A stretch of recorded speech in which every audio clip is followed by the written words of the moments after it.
I grew up in a society that was largely post-Christian. I don't recall my friends going to church, and I certainly didn't. I do remember having a pastor come to talk to us in Standard 2 or 3, aged 8 or 9.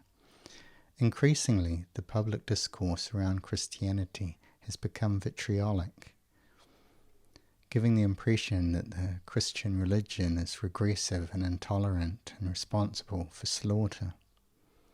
This blog is not going to be a defense against those allegations, although I don't think they are fair and true, and would highly recommend David Bentley Hart's Atheist Delusions, the Christian Revolution and its Fashionable Enemies, to answer those issues. I intend to write instead an appreciation of the Christian religion. At a later stage I would like to do a blog that considers what religion is. Over the years I've come across many Christian thinkers and artists, and I've come to realize that Christianity is central to Western culture. I think we should celebrate our culture and steep ourselves in it, and having an open attitude to Christianity is an essential part of that.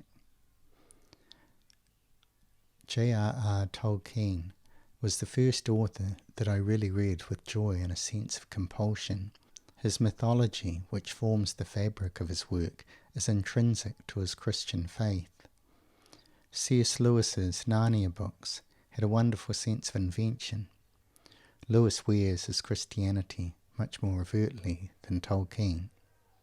Both of these writers owe a significant debt to the Scottish writer George MacDonald, who wrote wonderful fantasies for both adults and children that speak directly to the heart in a way that no modern writer I am aware of can.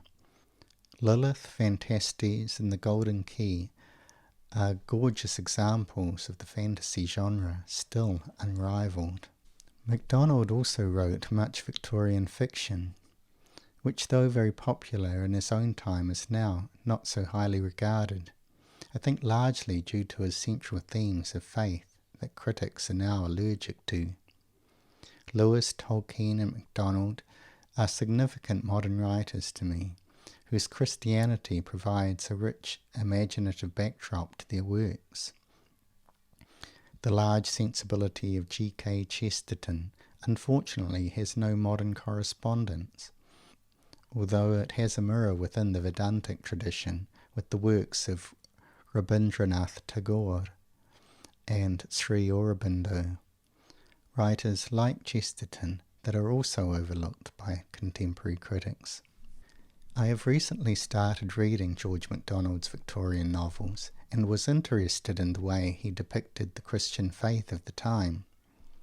He painted a faith that was extensively practiced, but mostly by habit, and his central characters seek to find faith that was the living water of Christ's teachings. That we now have a society where secular materialism is our orthodoxy is hardly surprising. The modern rise of fundamentalism and literal readings of the Bible play into the hands of the critics of Christianity, insisting upon the earth being 6,000 years old and focusing on old harsh dogmas like the sin of homosexuality give the faith a facade of superstition. I can't see these trends as the living waters of Christ's legacy of compassion. They also have little to do with the work of the great theologians.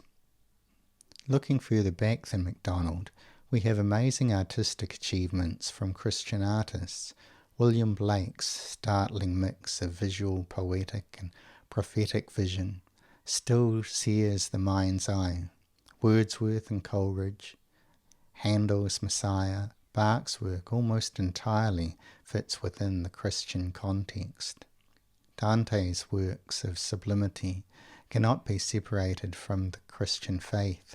The cultural impact of people like St. Francis, Martin Luther, Jacob Boehme, John Bunyan and John Milton, to name a few, is enormous.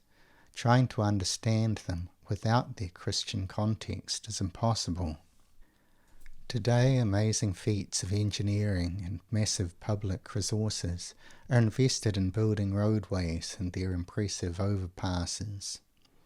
In the Middle Ages, they put that kind of effort and resources into building cathedrals filled with artworks telling the story of Christ, with incredible acoustics so that divine music celebrating Christ could be sung, stained glass windows where the light would shine through Christ, incredible arches, beautiful proportions, all designed to raise our minds to the divine.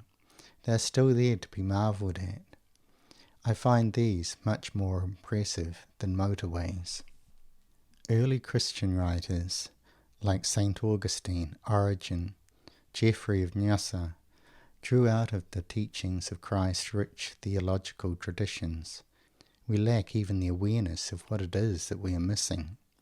Do we want to appreciate our own culture? Surely some awareness of our cultural past would be valuable. A willingness to share those things that moved our ancestors with a great sense of awe and beauty. If we want to commune with them, then we need to get over this rude sense of distaste that we now have for the Christian religion. Strangely, our modern technological society grew within a Christian framework, was fostered by Christian universities, by Christian scientists. It is odd that we have come to believe that Christian religion was antithetical to scientific investigation. Rupert Sheldrake, to paraphrase, said that he came to Christianity because he no longer believed in materialism, and that Christianity was the spiritual tradition that fitted with his cultural background. Sheldrake has done a number of scientific experiments that have been repeatable which show materialism is highly improbable. Pretty much the same can be said of C.S. Lewis. His memoir, Surprised by Joy, shows the slow process by which he came to theism. Little is devoted to how he came to Christianity, but again, it best fitted him, and the joy of sharing a tradition with others could not really be had by him from the Hindu, Buddhist, or Islamic faiths. David Bentley Hart wrote a very good book, The Experience of God, Being, Consciousness, Bliss, which showed how the fundamental concept of God in Christianity, Islam and Hinduism is the same. One of the great advantages that religions give is that on a most fundamental level, these theistic faiths allow that meaning, love, and connectedness are fundamental qualities of the world. It also, for me, makes more sense that this relative world could spring into existence from the absolute reality of God, whereas a relative world popping into existence from nothing just makes no sense to me. This is an external view of Christianity, as I don't practice it. I practice Kriya Yoga, which is a Vedantic or Hindu tradition. A lot of the advantages that Lewis found I don't. There are sufficient sincere practitioners of Kriya Yoga to have a shared sense of observance. Having a living master is a huge boon. Also, the churches where I am are no longer thriving, and I can't with a clear conscience advocate the uniqueness of Christ, which seems to be such a focus. I can accept his divinity. Fundamentalists may have done more harm to Christianity than atheists, though it seems to me that the public debate only focuses on those two extremes rather than on the more sophisticated practitioners of Christianity.